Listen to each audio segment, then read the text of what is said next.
Start करते हैं हमारे चैप्टर एडमिशन को। और ये है हमारा पहला क्वेश्चन नंबर 24, जो कि एक 6 मार्कर क्वेश्चन गिवन है यहाँ पे। सो इसको पढ़ लेते हैं। तो सबसे पहले हमें इंफॉर्मेशन अवेलेबल है कि देयर आर 2 पार्टनर्स, एक है हमारी Uma, another one is Umesh here, okay. And ratio है आपका 2:3। तो सबसे पहले आपको यहाँ पे बनाना है, दया जो है वो एडमिट हुई है एज न्यू पार्टनर। क्या यहाँ पे दया का कोई शेयर गिवन है? हाँ जी, नया प्रॉफिट शेयरिंग रेशियो गिवन है आपको 2:3:5, ओके। एंड यहाँ पे दया जो है वो 10 लाख कैपिटल लेकर आई हैं, 2 लाख रुपए वैसे गुडविल लेकर आई हैं। बाकी ये जो आपकी एंट्रीज़ हैं, एंट्री नंबर 3, 4, 5 और आपका 6, ये आपका रहेगा रिवैल्यूएशन अकाउंट के लिए। तो सबसे पहले स्टार्ट कर लेते हैं हमारा रिवैल्यूएशन अकाउंट।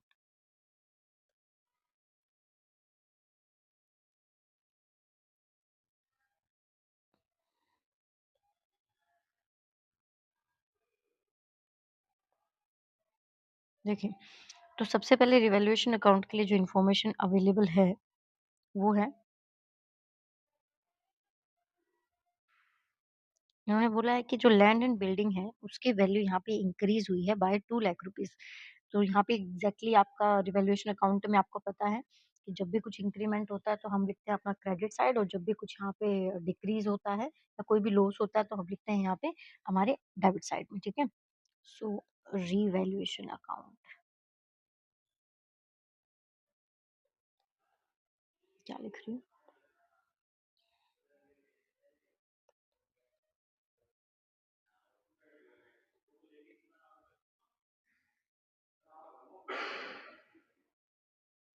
इंक्रीज़ हुआ है हमारा बाय लैंड एंड बिल्डिंग, कितना?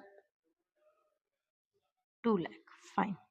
नेक्स्ट इसके बाद बताया गया था कि फर्नीचर जो है आपने डेप्रिशिएट करना है बाय 10%। 10% फर्नीचर का होगा आपका 10,000, यहाँ लिख देते हैं टू फर्नीचर। कितना आएगा ये? 10,000। नेक्स्ट है आपके पास बेड डेट्स यहाँ पे रिटर्न ऑफ करने हैं 3,000, एंड आपको प्रोविजन क्रिएट करना होगा 5%। अब ये बहुत इंपॉर्टेंट एंट्री है, जो कि जनरली ही पूछी जाती है। देखिए, आपने कहा है कि आपके जो नए बेड रेट्स हैं वो आपको 3000 मतलब हो गए हैं। अब इस लॉस को झेलने के लिए हमारे पास ऑलरेडी 5000 रुपीज़ हमारे प्रोविज़न रिज़र्व्स में अवेलेबल हैं। तो यहाँ पर आपका जो प्रोविज़न है ना, आफ्टर बियरिंग दिस लॉस, वो आपके अकाउंट में प्रोविज़न में बचते हैं यहाँ पे 2000 रुपीज़। क्यों? क्योंकि पहले थे आपके पास 5000, 5000 में से आपने 3000 लॉस यहाँ पे बेड रेट्स का कवर कर लिया है, तो लेफ्ट ओवर अमाउंट इज़ 2000। अब एक बात बताइए, 80,000 आपके डेटर्स थे। डेटर्स में से अब ये सर्टिफ़ाई हो चुका है, ये क्लियर है कि ये जो 3000 लोग हैं, ये पेमेंट नहीं करेंगे। यानी कि हमारी जो अब नई प्रॉब्लम है या कंसर्न है, वो 77,000 के लिए होगा, जहाँ पे हमें डाउट है। डाउट और अनसर्टेनिटी के लिए हम लोग प्रोविज़न बनाते हैं, जो ये कहते हैं कि हमें इस बार जो प्रोविज़न बनाना है, वो 5% बनाना है।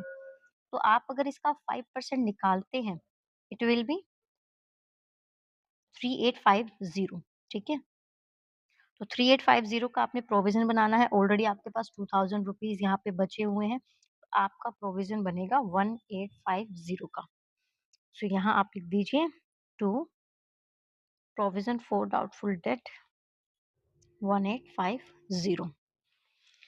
इसके अलावा इन्होंने बोला कि जो आउटस्टैंडिंग आपकी इलेक्ट्रिसिटी बिल था, वो आपने इस साल पे कर देना है। तो आउटस्टैंडिंग बिल आपका कितना था? ये गिवन था आपका 10,000। इसे भी पे कर देते हैं यहाँ पे। टू आउटस्टैंडिंग बिल कितना? 10,000। सो 10,000 का बिल हो गया, उसके अलावा कुछ यहाँ पे है नहीं, तो हम इसको क्या करेंगे, हम इसको सिर्फ़ यहाँ पे कर लेंगे अपना, ये मैं इरेज़ कर देती हूँ। आप लोगों को इसको क्या करना है, इसको यहाँ पे बैलेंस कर देना, और बैलेंस का जो भी अमाउंट आएगा, वो आप यहाँ पे पार्टनर्स कैपिटल अकाउंट में ट्रांसफ़र कर देंगे। ये आपका काम रहेगा, ये मैं नहीं करने वाली हूँ। आपको ओल्ड रेशियो में ओल्ड पार्टनर है आपके उमा और उमेश, उनको आपने कर देना है, ठीक है? अमाउंट आप यहाँ लिख दीजिएगा। अब हम आते हैं नेक्स्ट अकाउंट पे। नेक्स्ट अकाउंट हमारा है आपका partners capital account. Partners capital account का पहले तो हम बना लेते हैं यहाँ पे फॉर्मेट।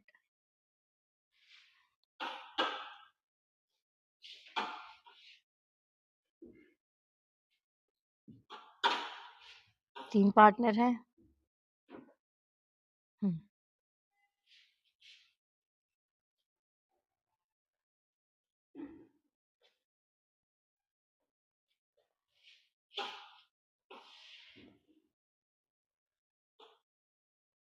ये हो गया फॉर्मेट तैयार। सबसे पहली चीज़ आपको यहाँ डालनी होती है वो है पार्टनर्स की पुरानी कैपिटल। कैपिटल गिवन है आपको कितनी 5 लाख 7 लाख 50,000 और ये जो नया पार्टनर है वो लेकर आया आपके 10 लाख रुपए। तो नाम नहीं लिखेंगे इतना डिटेल में, यहाँ लिख देंगे Uma, Umesh and Daya. Okay, कितनी कैपिटल थी? कैपिटल है 5 लाख, 7.5 लाख और 10 लाख।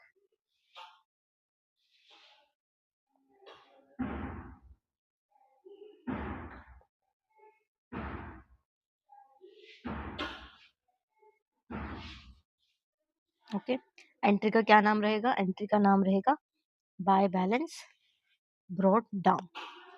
इसके अलावा अभी यहाँ पे हमारे प्रॉफिट आया था रिवैल्यूएशन से, तो रिवैल्यूएशन से भी यहाँ ट्रांसफर कर दीजिए बाय रिवैल्यूएशन।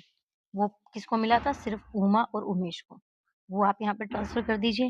अब हमें क्या देखना होता है? अब हमें देखना होता है सैक्रिफाइस रेशियो। सैक्रिफाइस रेशियो क्यों? क्योंकि यहाँ पर जो ये दया है ये गुडविल भी लेकर आया है आपका 2 लाख रुपए का। यहाँ देखिए 2 लाख रुपए यहाँ पे वो गुडविल लेकर आया है। सो गुडविल हमेशा डिस्ट्रीब्यूट होता है आपके ओल्ड पार्टनर्स में in their old sacrifice ratio. तो एक बार वो यहाँ पे आपने निकालना पड़ेगा, यहाँ साइड में निकाल लेते हैं। 2-3 का रेशियो पहले था 2/5 एंड 3/5, जो कि अब हो गया है कितना 2/10, यानी कि मैं इसको कर सकती हूँ 4, इसको कर सकती हूँ 10। ठीक है, देन 2/10 एंड 3/10। तो ये आता है आपका सैक्रिफाइस रेशियो 2:3। अगेन में old ratio is our sacrifice ratio. तो यानी कि जो गुडविल है 2 लाख रुपए वो दोनों पार्टनर्स को यहाँ पे मिलेगी in their sacrifice ratio which is 2:3।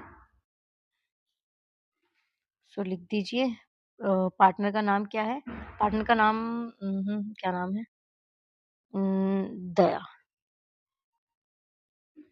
दया की क्या ज़रूरत है? वैसे premium for goodwill and cash है ना? जब आपको पार्टनर कैश में पैसा लेकर आए तो आपको अकाउंट का नाम भी यहाँ पे premium for goodwill he use करना होता है। सो देखिए 2 लाख रुपए को अगर आप बाँटोगे यहाँ पे 2:3 में, तो ये आपका बनता है एक का 80,000 और एक का 1,20,000। सो 80,000 एंड 120,000, ये आपका यहाँ पे बैलेंस आएगा। अब हम आ जाते हैं हमारे क्वेश्चन की तरफ। तो क्वेश्चन में हमें आइडेंटिफाई करने हैं हमारे एक्यूमुलेटेड रिजर्व्स एंड लॉसेस को, जो मैंने आपको पहले भी बताए थे। कौन-कौन से हैं? देखिए, एक तो है जनरल रिजर्व, एक है वर्कमैन कंपनसेशन फंड, इधर से कुछ भी नहीं है, ठीक है? तो ये सारे जो रिजर्व्स हैं ये आपको ओल्ड पार्टनर्स को ओल्ड रेशियो में बाँट दिए जाएँगे। तो यहाँ आपने इसको भी बाँट देना है by general reserve and by workman compensation fund, किसमें? ओल्ड रेशियो में बाँटना है, ठीक है? तो ये आपका क्वेश्चन यहाँ पे होता है खत्म। बहुत ही ईज़ी सा क्वेश्चन था, इसमें क्वेश्चन में कुछ और नहीं पूछा था। बट आप यहाँ पे देखिए अमेज़िंग चीज़ देखिए, अभी मैंने पूरा क्वेश्चन देखा ना, अब मेरा ध्यान गया यहाँ पे कि यहाँ पे इस क्वेश्चन में तो सिर्फ़ जनरल एंट्रीज़ आपको पास करनी थी। और हमें अकाउंट बनाने की इतनी आदत है कि हमने अकाउंट बनाना शुरू कर दिया। हालाँकि अकाउंट आपको फिर भी बनाना ही पड़ता है, बट ये है कि सिर्फ़ दया के रिगार्डिंग जनरल एंट्री पूछी गई थी, तो आपको बाकी पार्टनर्स के तो अकाउंट को मेंटेन करने की भी यहाँ कोई ज़रूरत नहीं थी। अच्छा, मैंने यहाँ पे एक एंट्री मिस कर दी है ना, जो ये कैपिटल लेकर आई थी वो वाला बाय बैंक से होता है वो, ठीक है? यहाँ लिख लीजिएगा बाय बैंक। ये तो मैंने ऐसे ही बैलेंस कैरी डाउन में लिख दिया था आपके लिए। ओके, सो ये आपका क्वेश्चन होता है खत्म। तो ठीक है, जर्नल एंट्रीज़ की प्रैक्टिस करिएगा।